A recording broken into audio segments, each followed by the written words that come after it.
On November 19, 2009, the Bata Shoe Museum opened its newest exhibition, On a Pedestal, From Renaissance Chopines to Baroque Heels. This exhibition offers visitors to the museum the opportunity to see some of the rarest and most extreme forms of footwear ever worn in Western dress, the high pedestal-like chopine and the early high heel. Chopines are most closely associated with Venice, where in the 16th century they rose to unprecedented heights and transformed upper-class women into giantesses. But where did this fashion originate, and why did it fall from fashion in the 17th century to be replaced by the high heel? Each month, for the next 9 months, I will highlight an exceptional artifact from this exhibit that helps to illuminate the social history of elevating footwear in the 16th and 17th centuries. I will also explore elevating footwear's relationship to the economics of fashionable display and consider why it has been so inexorably connected to the construction of femininity. The wearing of platform footwear dates back to antiquity. In ancient Greece and Rome, platform footwear was a signifier of gender, and women wore a wide variety of thick-soled footwear from sandals to boots.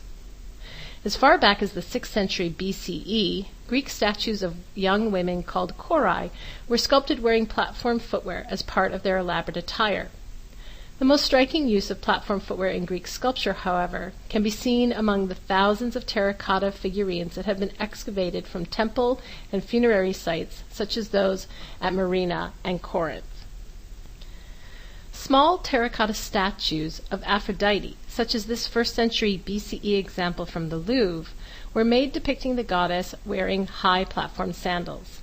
The cleft in her sandals between her big toe and the rest of her toes was a common design element in ancient Greek footwear and gave a hoof-like appearance to the platform.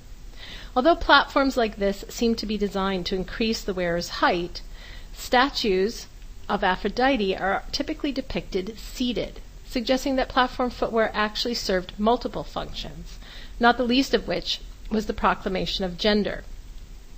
In Roman-controlled Spain, cork-soled footwear was worn, and when the Iberian Peninsula was conquered by the Moors in the 8th century, cork-soled footwear continued to be made and was even exported across the Maghreb. These cork-soled shoes came to be called cork in Arabic, and like many other articles of Near Eastern dress, were considered items of luxury by Europeans. When the Catholic Reconquista of Spain was completed in 1492, many aspects of Spanish and Moorish dress were called into question. The cork, or chapin as it was called in Spanish, was already an established item of luxury and was able to escape censor, and went on to become an important feature of upper-class and even royal Spanish women's attire. Queen Isabel I's daughter, the so-called Juana la Loca, Queen of Castilla and Aragon, was said to have owned 70 pairs of chopines. Juana probably received her first pair of chopines when she was betrothed to Philip the Handsome of Burgundy. In the late 15th century, the phrase "to put into chopines" meant to marry off a daughter. Indeed, many of the extant chopines from Spain are exceptionally small and may be related to this practice, the chopines then being kept for sentimental reasons. 37 of Juana's pairs came from Valencia, a city famed for its elegant gilt leather tapins, the Valencian term for chopine. This pair of Valencian chopines, which dates to the 1540s, comes from the Ambros Castle collection in Austria and is currently on loan here at the museum. Its tall height seems to confirm the late 15th century's writer Alfonso Toledo's lament that there was hardly enough cork in Spain to satisfy women's demands for chopines, as they had risen as high as the length of an elbow. Valencian chopines such as this pair were made of layers of cork covered in gilded and tooled leather. The instep straps had 4 eyelets each and would have been laced with silk ribbon, offering another opportunity for extravagant display.